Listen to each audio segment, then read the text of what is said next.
Jésus dans le Coran, prophète et Messie. Bien, chers amis, parlons de quelque chose que vous n'entendez peut-être pas tous les jours, Jésus dans le Coran.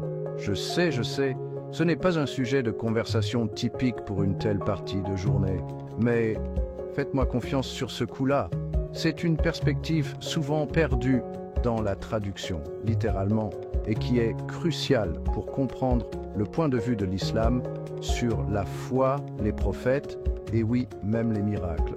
Alors, attachez vos ceintures, car nous sommes sur le point de briser de sérieuses barrières théologiques et d'explorer comment Jésus, ou comme nous le disons, Issa, s'intègre dans le récit islamique. Une naissance miraculeuse.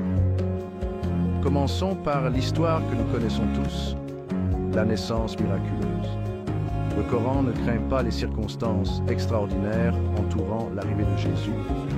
En fait, il consacre un chapitre entier, la sourate Mariam, à sa mère, Marie. On parle ici d'une conception immaculée, mes amis, une femme choisie par Dieu pour donner naissance à un prophète, un Messie. Mais c'est là que les choses deviennent intéressantes. Et croyez-moi, ça va devenir très intéressant. Prophète et Messie. Voyez-vous, en islam, Jésus n'est pas seulement un type qui a fait quelques tours de magie sympa. Il est Issa, un prophète, un messager envoyé par Dieu, non pas pour remplacer les prophètes précédents, mais pour confirmer leur message, pour poursuivre le fil conducteur du monothéisme qui traverse toutes les religions abrahamiques. Le Coran le qualifie de parole de Dieu, un témoignage de son dessein divin. Voyez les choses ainsi. Dieu a envoyé des prophètes comme Moïse et Abraham avec un message, un mémo divin, si vous voulez. Et Jésus, il était la confirmation de livraison certifiée, l'accusé de réception du ciel. Miracles, avec la permission de Dieu. Bon, parlons des miracles. Le Coran ne les nie pas, loin de là. Il reconnaît la capacité de Jésus à guérir les malades, à rendre la vue aux aveugles, et même à ramener les morts à la vie.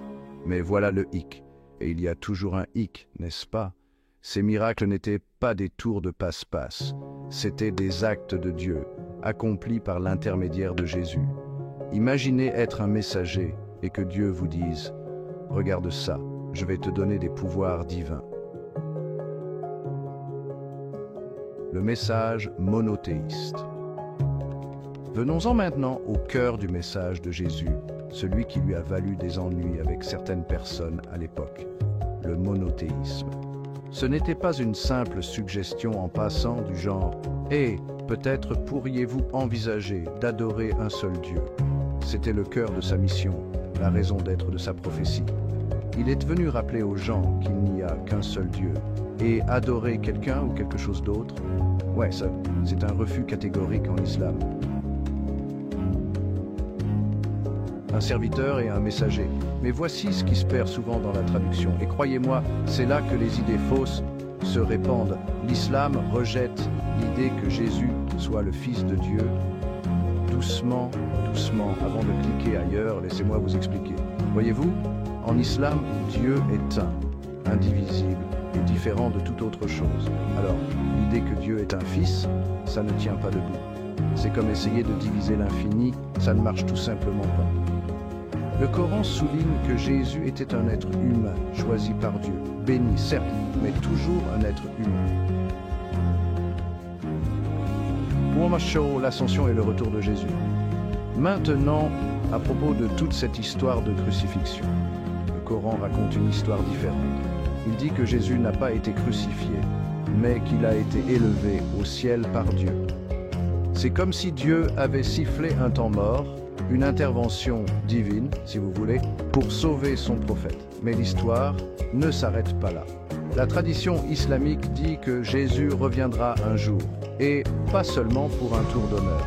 Il revient pour remettre les choses en ordre, pour combattre l'injustice et pour vaincre l'Antéchrist, ou comme nous l'appelons, le Dajjal. Jésus, un pont entre les religions. Voilà, chers amis, Jésus dans le Coran, prophète, Messie. faiseur de miracles et champion du monothéisme. Il est un pont entre les religions, un rappel que même dans nos différences, il existe un terrain d'entente. Et dans un monde qui semble déterminé à nous diviser, peut-être bien que comprendre les récits des autres, même les plus complexes, est un pas dans la bonne direction.